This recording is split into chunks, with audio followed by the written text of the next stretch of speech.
आपको विधानसभा लेकर चलते जहां पर मुख्यमंत्री कुछ बोल रहे हैं। समापन की इस बेला में मैं भी चाहता था कि कुछ बात हमारे विपक्ष के साथी सुने। काफी उग्र करने वाला चरित्र भी इनका दिखा, घड़ियाली आंसू के चरित्र भी अभी बाहर दिख रहे हैं।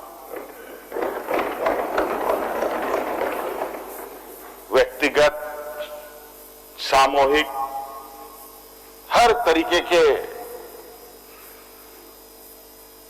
आरोप लगाना भारतीय जनता पार्टी का एक चरित्र बन गया है। अध्यक्ष महोदय, वो कहते हैं ना, अभी इन्होंने कहा, प्रदीप जी ने, चोर मचाए शोर। जिस मुद्दे को लेकर उल्टे चोर कोतवाल को डांटे वाला कहानी है, जो विषय को लेकर ये सड़क पर हैं, सदन पर तांडव कर रहे हैं, और आप जिस तरीके से सदन के सामने ये लोग अपना प्रदर्शन कर रहे थे, उसमें भी जो आपने सहनशीलता दिखाई है, शायद मुझे लगता है कि कोई और होता तो इतना सब्र ना कर पाता। इसलिए अब तो समझ में नहीं आ रहा है कि मैं अपनी बातों को कहां से शुरू करूं। इनके 5 साल के,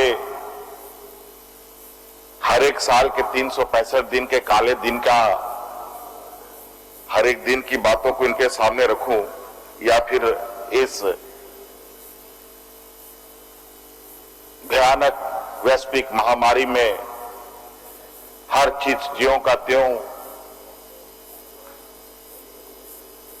जहां का तहां रुक जाने के परिस्थिति में भी राज्य सरकार ने जो अपनी उपलब्धियां हासिल की, उन बातों को रखूं।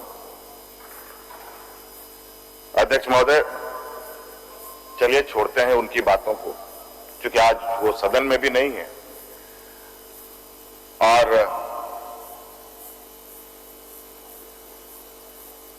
जवाब तो जनता ही देती है, ना पार्टी देता है, ना दल देता है, ना व्यक्ति देता है। हाँ, ये जरूर है कि सत्ता लोग में कुछ लोग, कुछ दल इस तरीके से आ जाते हैं कि सत्ता से बाहर रहने की स्थिति में उनकी स्थिति ऐसी हो जाती है मानो मछली को पानी से बाहर निकाल दिया गया, और इनकी तड़प इतनी बढ़ जाती है, इन प्रकार इन सरकार में आने की कोशिश करते हैं। पूरा देश गवाह रहा है भारतीय जनता पार्टी के सरकार में आने के तौर तरीके।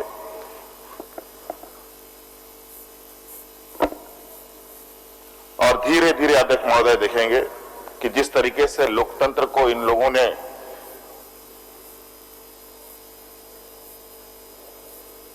तार-तार करने का प्रयास किया है, इसी क्रम में अब लोकतंत्र में जो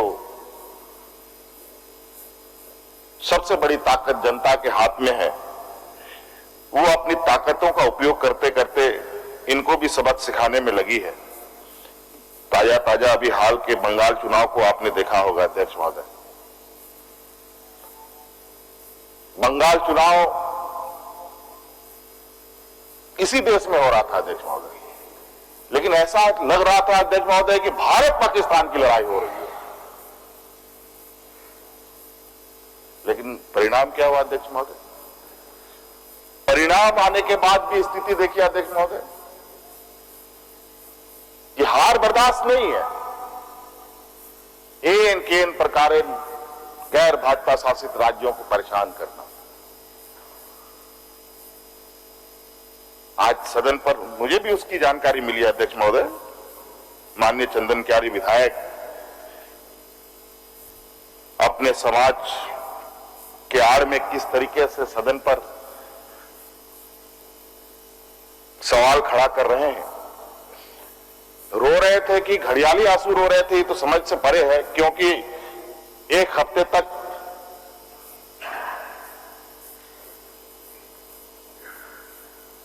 जय श्री राम का नारा लगाते लगाते इनकी गले की हालत ही ऐसी बन गई थी कि वो आम भाषा भी उनको आपको लगे कि रुआसू भाषा है अध्यक्ष महोदय।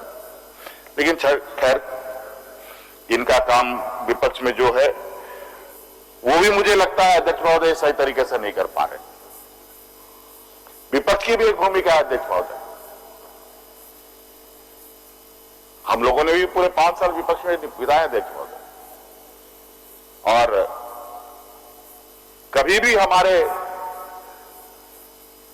सदस्य ने टेबल पर महिला कर्मी को उठाकर कुर्सियां नहीं छीनी थी अध्यक्ष महोदय। हाँ, ये बात जरूर है कि सदन की गरिमा बचाने के लिए कभी कुछ गलतियां हमारे दल से हुई हो, विपक्ष की तरफ से हुई हो उस समय अध्यक्ष महोदय, तो हमारे विधायक सस्पेंड भी हुए अध्यक्ष महोदय। लेकिन आपने इस बार ऐसा कुछ नहीं किया। ये आपका बड़प्पन है अध्यक्ष महोदय, और इसी का ये गलत फायदा ये लोग आज उठा रहे हैं अध्यक्ष महोदय।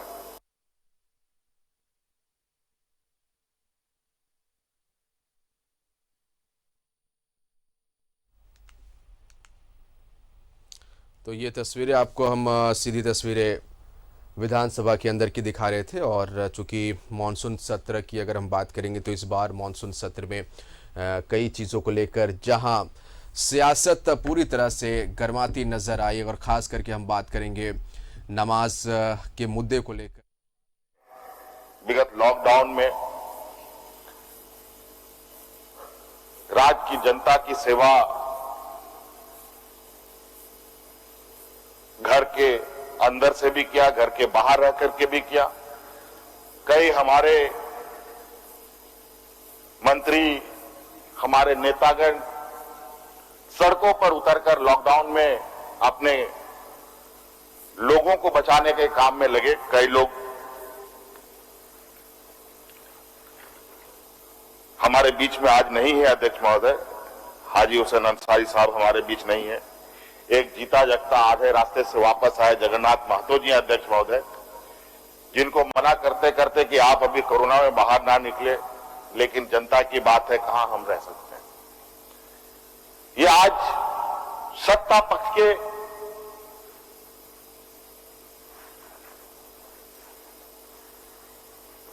विगत लॉकडाउन के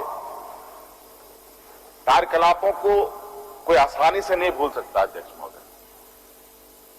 चाहे राज्य की जनता के साथ खड़ा होने की बात हो, चाहे हमारे मजदूरों को देश विदेशों से लाने की बात हो, घर बैठे खाना खिलाने की बात हो, और वो भी सीमित संसाधनों में अध्यक्ष महोदय। कोई जान की परवाह किए बगैर हर एक लोग कहीं ना कहीं लोगों की सेवा में लगे रहे। इसी क्रम में ग्रामीण, चूंकि हमारा गरीब राज्य है अध्यक्ष महोदय, पिछड़ा राज्य है, वैसे तो कहने के लिए हम सोने की चिड़िया हैं, खनिज संपदाओं से भरपूर है। आपको पता ही है केंद्र सरकार के पास राज्य सरकार की कितनी करोड़ों रुपया बकाया है, और आज के दिन में केंद्र सरकार देने के लिए किस तरीके से हाथ खींच रही है अध्यक्ष महोदय। ये थोड़ी देर पहले हमने थोड़ी सी बातें सदन को रखी है। ऐसे अनेकों विषय है अध्यक्ष महोदय, और दुर्भाग्य देखिए इस राज्य का अध्यक्ष महोदय, देश का सबसे पिछड़ा राज्य होने के बावजूद हमारे कंसोलिडेटेड फंड अकाउंट से भारत सरकार सीधे पैसे काट लेती है अध्यक्ष महोदय, जो असंवैधानिक है अध्यक्ष महोदय। उस खाते में जो पैसे आते हैं अध्यक्ष महोदय, भारत सरकार से जो हमें ग्रांट मिलता है अध्यक्ष महोदय, जो हमारा अधिकार है, और राज्य सरकार के द्वारा जो जमा पूंजी अर्जित किया जाता है वो भी उसी खाते में जाता है अध्यक्ष महोदय। और उसमें सभी वर्गों के लिए, सभी क्षेत्रों के लिए क्षेत्रवार पैसे का आवंटन फिक्स्ड रहता है अध्यक्ष महोदय। हम दूसरे क्षेत्र में उन पैसों को खर्च नहीं कर सकते, लेकिन आज मात्र एक एग्रीमेंट से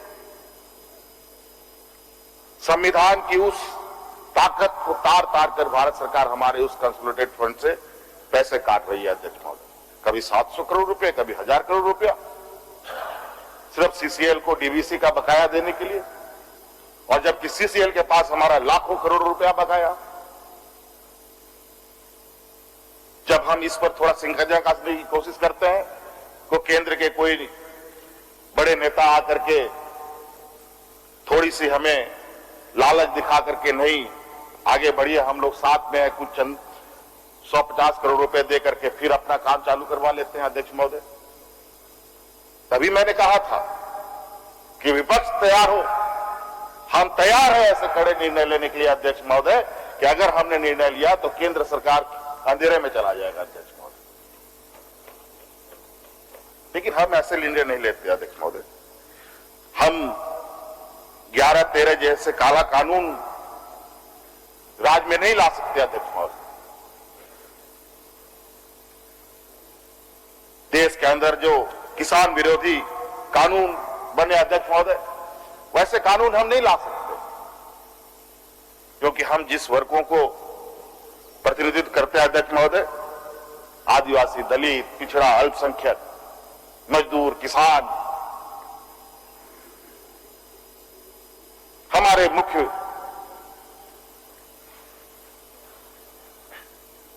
बिंदु में रहते हैं अध्यक्ष महोदय। और इसी क्रम में अध्यक्ष महोदय अभी हम लोगों ने जो कुछ बदलाव किए हैं अध्यक्ष महोदय, अभी सदन में नियोजन नीति को लेकर के भी बातें शोर शराबी हुई। अध्यक्ष महोदय, नियोजन नीति में भाषा को समाहित करना क्या गैर कानूनी है? क्या भाषा हमारी संस्कृति नहीं है? हम क्या भाषा को बढ़ावा हमें नहीं देना चाहिए? अगर ऐसी स्थिति रही अध्यक्ष महोदय जो पूर्व की सरकार में रही है, ना इन लोगों ने भाषा को संरक्षित किया, ना भाषा को बढ़ावा दिया अध्यक्ष महोदय। आगामी 20-30 वर्षों में जिस तरीके से आदिवासी यहां पर विलुप्त हो रहे हैं अध्यक्ष महोदय, जिस तरीके से खतियानधारी की लोगों की प्रतिशतें घट रही है अध्यक्ष महोदय, आने वाला समय में ये भाषाएं भी धीरे धीरे समाप्त हो जाएगी अध्यक्ष महोदय। भारत की भारतीयता का क्या माने अध्यक्ष महोदय? यही तो है, अनेकों भाषाओं का ये देश, यही तो हमारी एकता है, यही भारतीयता। अगर हम भाषा को संरक्षित कर रहे हैं अध्यक्ष महोदय, तो ये हमें गर्व है अध्यक्ष महोदय। राज्य क्यों अलग हुआ अध्यक्ष महोदय? हमारे सभी साथी यहां मौजूद हैं। भाषा, संस्कृति, सभ्यता, जल जंगल जमीन, जल जंगल जमीन क्या है? ये भी सभ्यता है, ये भी भाषा है, क्योंकि जंगलों में आदिवासी रहते हैं, पहाड़ियां रहते हैं, अनेकों जनजातियां रहती हैं। आज इसे बचाना भी हमारा दायित्व है अध्यक्ष महोदय। और इसीलिए अलग राज्य के लिए जिन लोगों ने कुर्बानी दी है अध्यक्ष महोदय, उन लोगों के सपने को साकार करने के लिए सरकार कटिबद्ध है अध्यक्ष महोदय, इस पर काम भी कर रही है अध्यक्ष महोदय। कई ऐसी चीजें हैं अध्यक्ष महोदय, इस वजह से आप उदाहरण के तौर पर देखिए अध्यक्ष महोदय, सरकारी योजनाएं हमारी,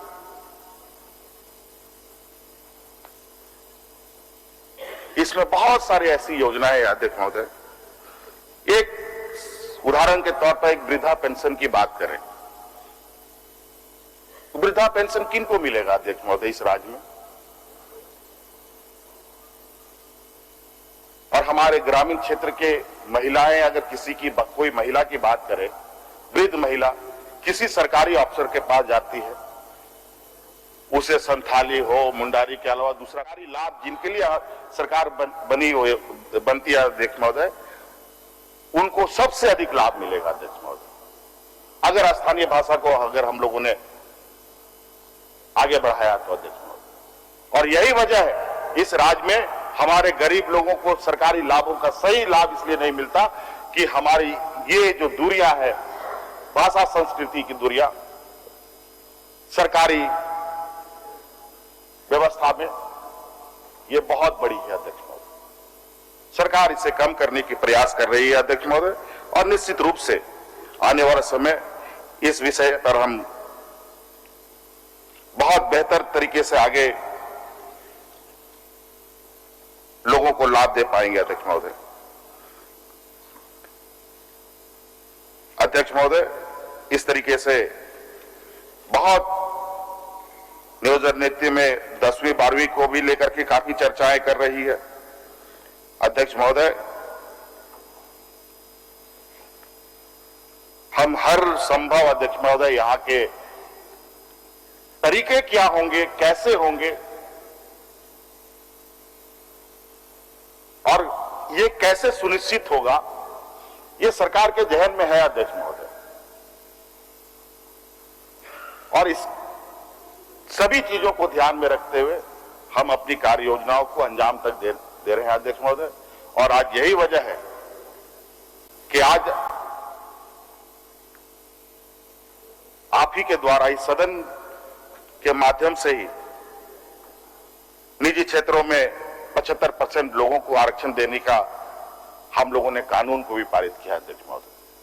बहुत सारी समस्याएं आएंगी इसमें, बहुत सारे अभी यहां से पारित होने के बावजूद भी शांति इस राज्य के जनमानस, यहाँ के गरीब, आदिवासी, दलित, पिछड़ों को मिलेगा, अल्पसंख्यकों को मिलेगा अध्यक्ष महोदय, इतना आसान नहीं है। इसके बाद भी लड़ाइयां लड़नी पड़ेंगी, क्योंकि इन वर्गों को अभी भी और ताकत इकट्ठा करने की आवश्यकता है। अभी आज शायद ये ताकत धीरे धीरे एकत्रित हो रहा है, और आज यही वजह है कि भारत सरकार को भी देश के ओबीसी की ताकतों का एहसास होने लगा है अध्यक्ष महोदय।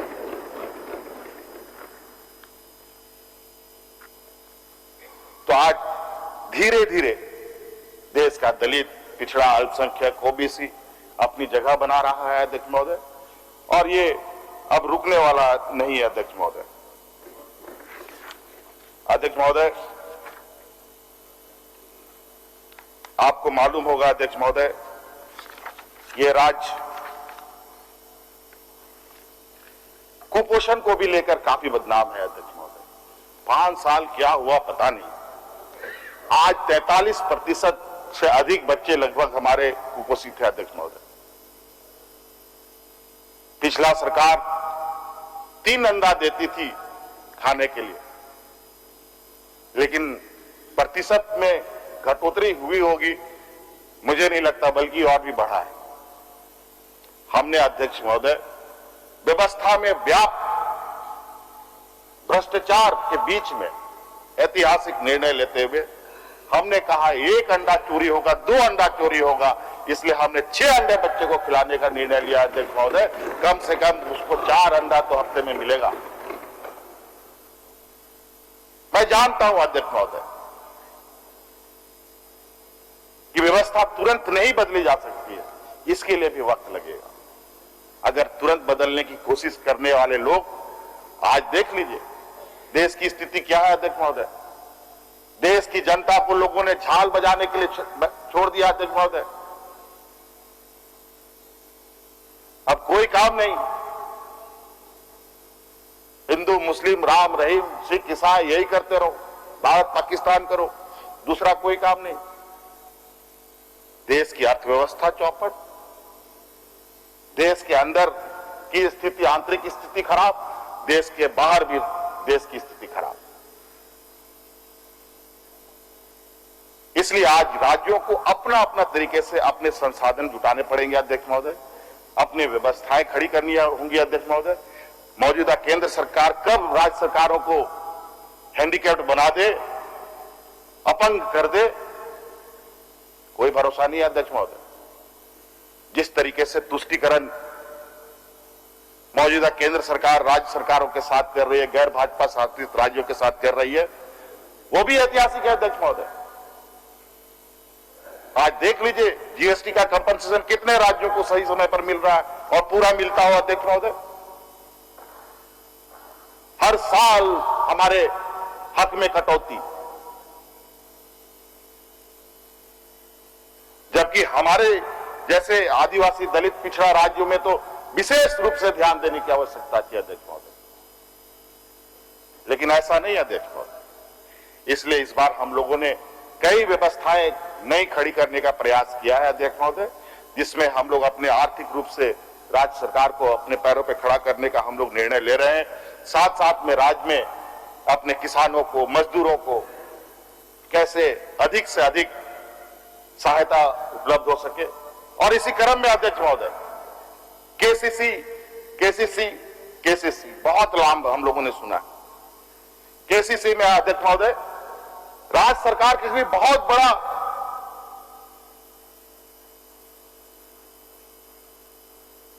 बजट का प्रावधान है अध्यक्ष महोदय। राज्य सरकार भी किसानों को पैसा देती है, लेकिन उसमें केंद्र सरकार अपना मुहर लगा करके अपना वाहवाही लेने का काम करती है। इस वजह से हम लोगों ने अपने राज्य के किसानों को बिरसा किसान का नाम दिया है और इस बिरसा किसान जो हमारे हैं, इनको हम केसीसी जो देंगे अध्यक्ष महोदय, वो 5 लाख नए किसानों को जोड़ने का निर्णय लिया गया है अध्यक्ष महोदय, जिसमें 2 लाख लोगों को हम लोग बिरसा किसानों को केसीसी कार्ड हम लोग दे चुके हैं अध्यक्ष महोदय। अध्यक्ष महोदय,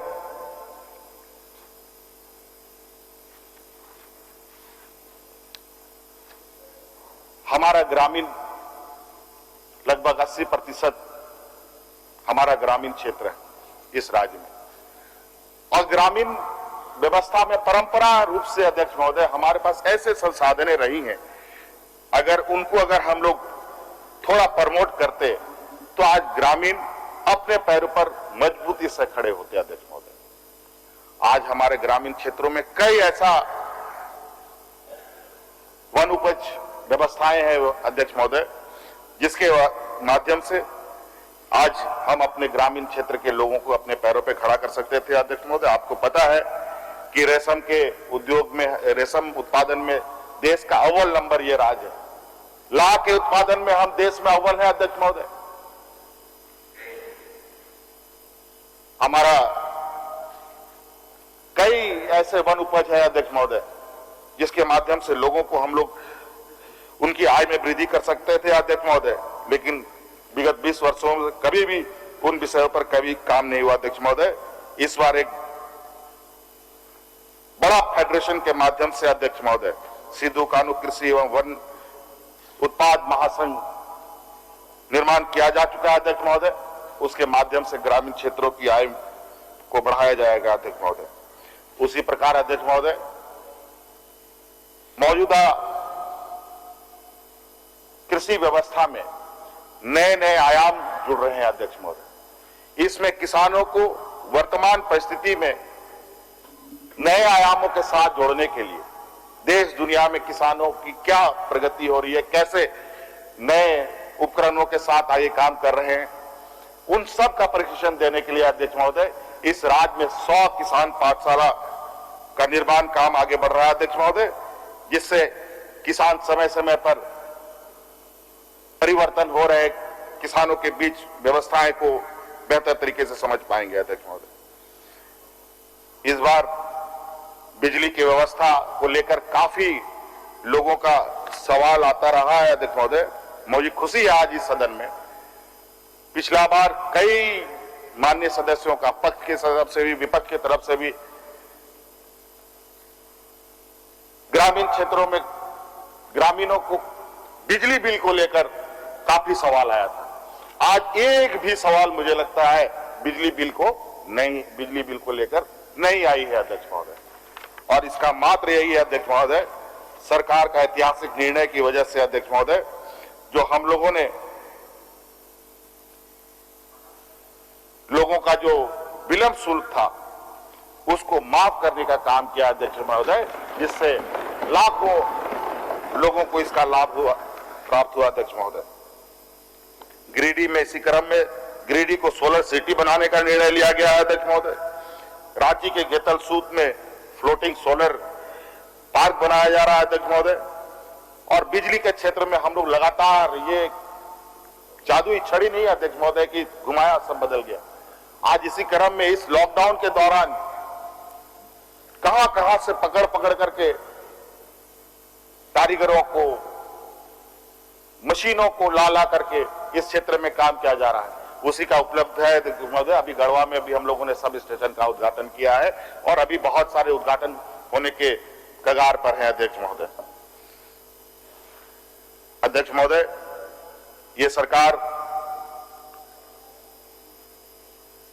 राज्य के हर उन पहलुओं को काफी गंभीरता से लेती है जो इस राज्य के लिए बहुत चिंता का विषय है।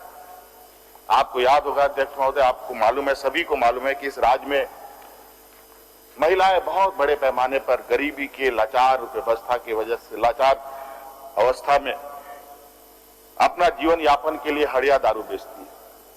यह समाज के लिए बहुत बड़ा कलंक है अध्यक्ष महोदय। वो किस मजबूरी से करती होंगी, इसे चर्चा करने की आवश्यकता नहीं है अध्यक्ष महोदय। इसमें संवेदनाएं दिखाने की आवश्यकता है अध्यक्ष महोदय। और हम इस संकल्प के साथ काम कर रहे हैं अध्यक्ष महोदय।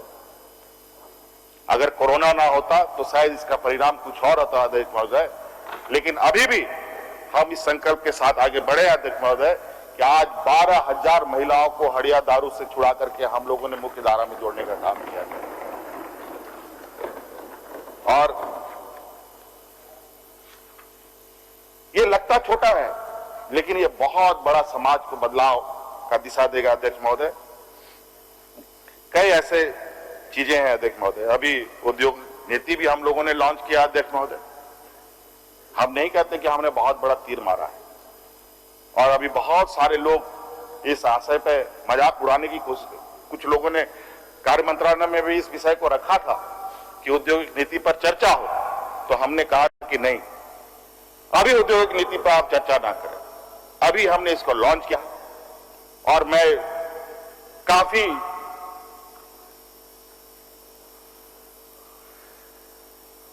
इस विषय पर, इस राज्य में उद्योग कैसे लगे,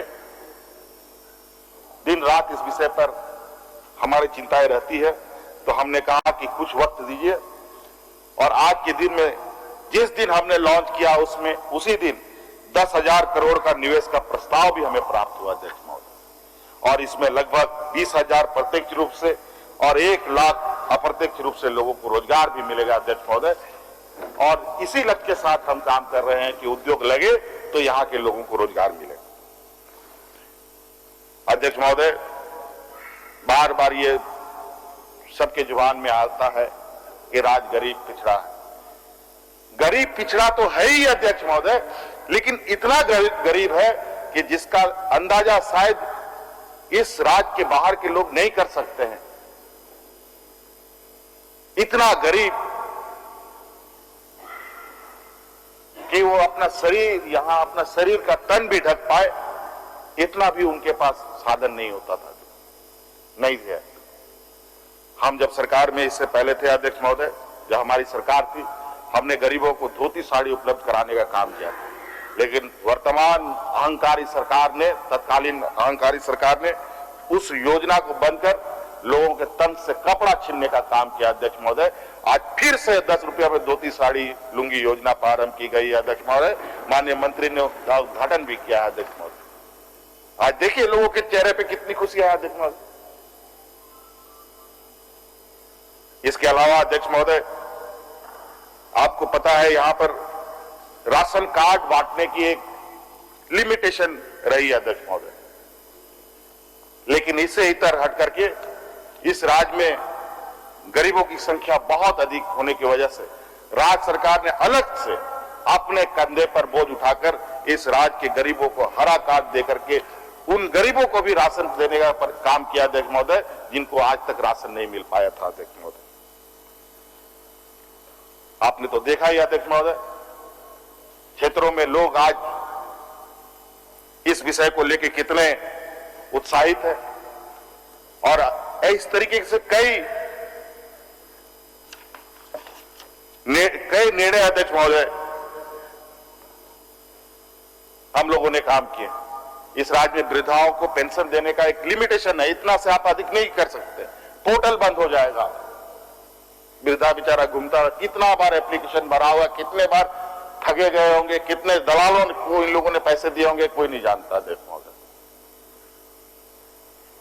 आज हम इस दिशा में भी आगे बढ़ रहे हैं। देखो बहुत जल्द इस राज्य में अब पेंशन का कोई लिमिटेशन नहीं होगा, जो अर्हता पूरा करेगा उसको पेंशन मिलेगा। अध्यक्ष महोदय, सरकार का ये संकल्प है। इसके अलावा अध्यक्ष महोदय, हमारे पढ़े लिखे नौजवान की बात है, होनहार खिलाड़ियों की बात आप कहें। आपने देखा होगा अध्यक्ष महोदय, जब हम इससे पूर्व में सरकार में थे उस समय भी हम लोगों ने खिलाड़ियों को आगे बढ़ावा देने का प्रयास किया था, कुछ खिलाड़ियों को नियुक्ति दी। आज इस बार भी दूसरी बार हम ही लोगों ने लगभग 39 खिलाड़ियों को सीधी नियुक्ति देने का काम किया। अध्यक्ष महोदय, ये अनवरत आगे चलेगा अध्यक्ष महोदय। और अभी कितने खिलाड़ियों को हम लोगों ने सम्मान दिया, जिन खिलाड़ियों ने वर्ल्ड कप में अपना हुनर का प्रदर्शन किया। अध्यक्ष महोदय, कई और खास तौर पर ऐसे बच्चे अध्यक्ष महोदय जिसके पास खाने का रोटी, खाने के लिए अनाज नहीं जुटता, ये लोग आज दुनिया में अपने आप अपना लोहा बनवा रहे हैं। अध्यक्ष महोदय, ये गौरव की बात है। आदिवासी, पिछड़ा, दलित वर्ग के ये बच्चे हैं। अध्यक्ष महोदय, यहां पर नौजवानों के लिए अध्यक्ष महोदय हमेशा चुनौतीपूर्ण रहा है। अभी आपने देखा होगा अध्यक्ष महोदय, जेपीएससी, झारखंड सर्विस कमीशन, इन सब में कितनी त्रुटियां रही है। राज्य अलग होने के बाद पहली बार जेपीएससी को हम लोगों ने नियमावली बना के दिया अध्यक्ष महोदय, और अभी इसका एग्जाम भी 19 या 20 तारीख को होने जा रहा है अध्यक्ष महोदय। और आप देखेंगे अध्यक्ष महोदय, अब जिस तरीके से हम लोग इस राज्य के विकास की नींव की स्थापना कर रहे हैं, चाहे आने वाला समय में कितने भी तूफान आ जाए, फिर इस राज्य का नींव नहीं हिल सकता अध्यक्ष महोदय, अगर ये हम लोगों ने सही तरीके से स्थापित किया। हर विभाग की नियमावली बन रहे हैं अध्यक्ष महोदय, हर विभाग में इतनी त्रुटियां, एक विभाग में तीन, पुलिस विभाग में होमगार्ड का नियमावली अलग, जैप का नियमावली अलग, जगुआर के नियमावली अलग, सब वर्गों के विभागों के अलग अलग नियमावली। जबकि होना क्या चाहिए था, राज्य में नियुक्ति हो तो कार्मिक विभाग के निर्देशों पर नियुक्ति हो, उनके नियमावली के आधार पर कार्मिक विभाग से वेटेज प्राप्त नियमावली से हो, लेकिन विभागों ने अपने अपने तरीके से कर रखे। पहले भी नियुक्तियों में भाषाओं को अंकित किया गया था अध्यक्ष महोदय, लेकिन अंक जोड़ने के मामले में बिल्कुल 1 नंबर 2 नंबर कहां से स्थानीय नौजवान पास करेगा स्थानीय भाषा लेकर। इसलिए अध्यक्ष महोदय, हमने पहले भी कहा है कि यह वर्ष नियुक्ति का वर्ष होगा, और इस विषय को लेकर हम लोग लगातार दिन रात इस विषय पर काम कर रहे हैं अध्यक्ष महोदय, और मुझे पूर्ण विश्वास है आज व्यवस्था इस काम में पूरी तरीके से तेजी से काम कर रही है अध्यक्ष महोदय। हर वर्ग, चाहे शिक्षक हो, कॉलेज का हो, स्कूल का हो, विभिन्न विभागों में अलग अलग रिक्त पड़े पद हों, उन सबको जेपीएससी में उनकी नियुक्ति के लिए आवेदन भेजे जा रहे हैं अध्यक्ष महोदय। अब शुरू हुई है, अब मुझे लगता है कि महीने भर के बाद लगातार नियुक्ति का कार्यक्रम प्रारंभ होगा अध्यक्ष महोदय, और मुझे लगता है कि यहाँ के नौजवान बड़े पैमाने पर इसका लाभ भी ले सकते हैं। इसके अलावा जो ग्रामीण क्षेत्र के नौजवान हैं उनके लिए भी अध्यक्ष महोदय, ऐसा नहीं है कि अध्यक्ष महोदय सिर्फ पढ़ने लिखने वाले, सभी वर्ग के नौजवानों के लिए हम लोगों ने रोजगार के आयाम खोल रखे हैं अध्यक्ष महोदय। आपको मालूम होगा अध्यक्ष महोदय, मुख्यमंत्री रोजगार सृजन कार्यक्रम के तहत ग्रामीण क्षेत्र में जो नौजवान है वो चाहता है कि हम ट्रैक्टर लेकर के अपना रोजगार सृजन करें। ट्रैक्टर देने का है अध्यक्ष महोदय, स्कॉर्पियो देने का है अध्यक्ष महोदय, टेंट हाउस देने का है, और भी 100% 1 रुपया नहीं लगना है अध्यक्ष महोदय। 50% का अनुदान और 50% का सरकार उसका जिम्मा ले रही है अध्यक्ष महोदय। बस आपको जाकर के आवेदन करना है एसटी, एससी, ओबीसी और अल्पसंख्यक वर्गों के लिए। तो ऐसे कई चीजें हैं अध्यक्ष महोदय। मुझे लगता है अध्यक्ष महोदय, मैं तो शायद अभी बहुत सारी चीजें हैं जो बताना संभव नहीं है, समय भी काफी हो चुका है। मैं चाहूंगा अध्यक्ष महोदय कि आज सदन के इस समापन में छोटा सत्र था, लगभग 103 अल्पसूचित, 203 तारांकित, 82 अतारांकित प्रश्न सहित 388 प्रश्न स्वीकृत हुए हैं और विनियोग विधेयक सहित कुल 8 विधेयक पारित हुए हैं। काफी शोर शराबे के बीच आपने इस सदन को आखिरी पड़ाव तक पहुंचाया। आपका बहुत बहुत आभार प्रकट करते हुए यहां उपस्थित हमारे सभी मान्य सदस्यगण को, आप सभी को और राज्यवासियों को इस समापन समारोह के इस अंतिम समय में आने वाले हमारे राज्य में जो त्योहारें हैं, गणेश चतुर्थी, कर्मा सहित सरहदीय नवरात्र की अग्रिम बधाई देता हूं और इन्हीं बातों के साथ अपनी बातों को समाप्त करता हूं। सबको जय हिंद, जय झारखंड, जोहार। माननीय सदस्यगण, पंचम झारखंड विधानसभा के 6ठम मानसून सत्र जो दिनांक 3 सितंबर 2021 से प्रारंभ होकर आज दिनांक 9 सितंबर 2021 को समाप्त हो रहा है। इस सत्र के कुल 5 बैठकें हुई। दिनांक 3 सितंबर 2021 को माननीय राज्यपाल महोदय द्वारा प्रख्यापित एक अध्यादेश के प्रति सभा पटल पर रखी गई। विगत सत्रों में उद्भूत एवं सभा में पारित विधेयकों की विवरणी सभा पटल पर रखी गई, जिस पर माननीय राज्यपाल महोदय ने अपना अनुमति प्रदान की। पंचम झारखंड विधानसभा के पंचम बजट सत्र में विभिन्न विषयों पर सरकार द्वारा दिए गए आश्वासनों से संबंधित कृत कार्रवाई प्रतिवेदन की प्रति सभा पटल पर रखी गई। इस छोटे से सत्र में 103 अल्पसूचित, 203 तारांकित एवं 82 अतारांकित प्रश्न सहित कुल 388 प्रश्न स्वीकृत हुए। इसमें से 7 अल्पसूचित, 2 तारांकित प्रश्न सदन में उत्तरित हुए। कुल 300 प्रश्नों के उत्तर विभाग को प्राप्त हुए। सरकार के 14 विभागों ने अपने 100% उत्तर ऑनलाइन प्रश्नोत्तर व्यवस्था के माध्यम से दिए। इस सत्र में कुल 20 ध्यानाकर्षण सूचनाएं वक्तव्य हेतु स्वीकृत किए गए। साथ ही 44 निवेदन प्राप्त हुए, जिसमें से 27 निवेदनों को स्वीकृत किया गया। शून्यकाल के माध्यम से 89 सूचनाएं स्वीकृत की गई। इस सत्र में विनियोग विधेयक सहित कुल 8 विधेयक भी पारित हुए, जिनमें से प्रवर समिति द्वारा यथा प्रतिवेदित झारखंड राज्य के निजी क्षेत्र में स्थानीय उम्मीदवारों का नियोजन विधेयक 2021, झारखंड खुला विश्वविद्यालय विधेयक 2021 प्रमुख है।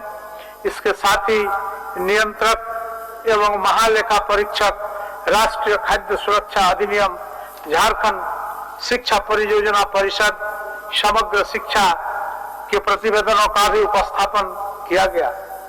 मैं सभा के कार्य संचालन में सभा सचिवालय के पदाधिकारियों एवं कर्मचारियों झारखंड सरकार के पदाधिकारियों एवं कर्मचारियों को, प्रेस प्रतिनिधियों, समाचार एजेंसी, प्रेस और इलेक्ट्रॉनिक मीडिया सहित आरक्षी बल के जवानों को हृदय से धन्यवाद देता हूं, जिन्होंने लगन, निष्ठा के साथ अपने कर्तव्यों का निर्वहन किया है। माननीय सदस्यगण, संसदीय लोकतंत्र में विधायिका का स्थान अत्यंत ही महत्वपूर्ण है। यह पवित्र स्थल अंतिम संप्रभु झारखंड के 3.5 करोड़ लोगों के प्रति पूरी सरकारी मशीनरी को उत्तरदायी एवं संवेदनशील बनाने का सबसे महत्वपूर्ण माध्यम है। पूरे वर्ष में सीमित समय के लिए हम यहाँ बैठते हैं और आपके प्रश्न एवं सूचनाओं के माध्यम से सरकारी व्यवस्थाओं को अपने कर्तव्यों के प्रति संवेदनशील बनाने में अपनी भूमिका निभाते हैं, परंतु सदन में अनावश्यक व्यवधान से इस पुनीत कर्तव्य का पालन होता मुझे नहीं दिखता। माननीय सदस्यगण, पक्ष और विपक्ष सदन में अपनी अपनी भूमिका निभाते हैं। लोकतंत्र में शासन पक्ष के द्वारा चलाया जाता है, लेकिन विपक्ष की अपनी बात रखने का अधिकार है। वाद विवाद, विरोध प्रतिरोध लोकतंत्र के अलंकार है, परंतु व्यवधान की उष्मा से जनहित के मुद्दे दिशाहीन हो जाते हैं। मुझे आशा ही नहीं, पूर्ण विश्वास है कि झारखंड विधानसभा के आगामी सत्रों में आप सभी माननीय सदस्यगण अपनी सक्रिय और सकारात्मक भागीदारी निभाएंगे और पक्ष और विपक्ष दोनों के सहयोग मुझे प्राप्त होंगे। माननीय सदस्यगण, आप सभी को मैं पुनः धन्यवाद देता हूं तथा आने वाले पर्व त्योहारों, गणेश चतुर्थी, कर्मा, शारदीय नवरात्र की अग्रिम बधाई देता हूं। अब सभा की बैठक अनिश्चित काल के लिए स्थगित की जाती है। धन्यवाद, नमस्कार, जोहार।